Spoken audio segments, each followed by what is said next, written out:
Right. Car accident number 2 happened a couple years after I moved back to Yuma. I put my hand behind the camera so that it doesn't pick up noise from the wind. But I moved back to Yuma. I was doing good. I had a job. I didn't like the job. I was a newspaper delivery guy or something at that time. I don't remember. I think that's what I was doing.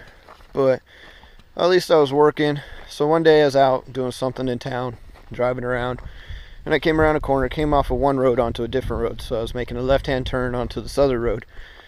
And it's during snowbird season. If anybody knows anything about snowbirds, they hate them. You know, because they just come down here and they drive real slow and they drive real stupid and they cause a bunch of accidents. So came around this corner. This guy was coming out of a parking lot onto the road I just turned onto. And he didn't bother to look for traffic. He didn't bother to stop at the stop sign. He just blasted right through it. And I T-boned him at like 25 miles an hour. You know, I mean, I tried to stop. I locked up every freaking tire I had on that car. And I slid right into him. And ba-bam! Hit him. And I should have remembered from the first accident, let go of the damn steering wheel, you know, when you crash. Because that will keep you from injuring your arms and hands. But man, I totally forgot. I just held on to that sumbitch because I was trying to turn away from him. But when you're sliding, steering doesn't do crap.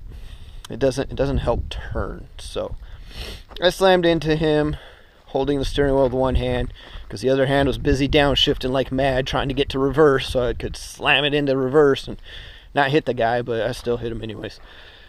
And I dislocated my wrist, my elbow, and my shoulder in the one accident. And instead of going to the hospital to get it fixed, I did it myself. Because I knew a tow truck was coming to pick up my car because my front tires are aimed 2 different directions. And I had a lot of money put into this car. You know, the guy who owned it had spent a lot of money on it. The guy who owned it before him, which was my friend, he spent a lot of money on it. And then the guy who owned it before him has spent even more money on it. So, I mean, a lot of people spent money on this car. And there was a lot of money in it. And I had spent even more on it. So, I didn't want all my stuff to get stolen because the local tow truck companies tend to do that. You know, you wreck your car, you have it towed, they take it to their yard, they strip it. You know, and you don't get any of your stuff back. And they're like, well, you should have come and got it back. And I'm like, well, I was in the hospital. How could I come and get it back? You know, so I was like, I was staying with my car, so I didn't go to the hospital to get my arm fixed like I should have. So when I put everything back to where I thought it should be, I did a little bit of damage. I damaged the nervous system. I damaged the blood vessels in my shoulder, so that when I lift my arm above my head, my hand goes numb. It turns funky colors and it goes numb. Number than it already is. I can't tell sharp from dull, square from round. You know, it's just all that. It's just, you know, confusing to my arm. It tends to act like it has cerebral palsy on it once in a while. When I get real tired, it kind of does its own thing. You know, it's this one right here, that one right there. It tends to want to just wander off, do whatever, or not do anything at all. You know, sometimes it's like, nah, I'm not going to work today. You know, but when I had that accident, I ripped a bunch of tendons and muscles in my wrist and everything. So now to move my fingers apart takes a lot of effort. Like I can't do the Vulcan thing. I mean, I can keep these two together, but these two just don't. And then the shaking's not because I'm cold. It's because I'm trying to do something my hand's not used to doing, because I can't do it.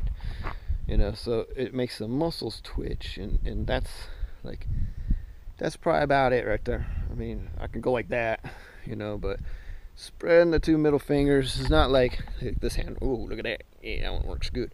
It works fine. You know, everything moves. This hand, everything moves too, just doesn't move the way I'm telling it to move. And look, there's my dog. He's sniffing donkey poo. If you go over here, we got a little donkey sex going on. They're not here right now doing it, but you can see where they were doing it, right in the middle of the road. So we'll look at that real quick. See, right there. Donkey. monkey 6. So my left arm's messed up. I know it's messed up. It's gonna be messed up for the rest of my life. Nothing I can do about it. You know, so that's what happened in the second car accident. Messed up my left arm forever.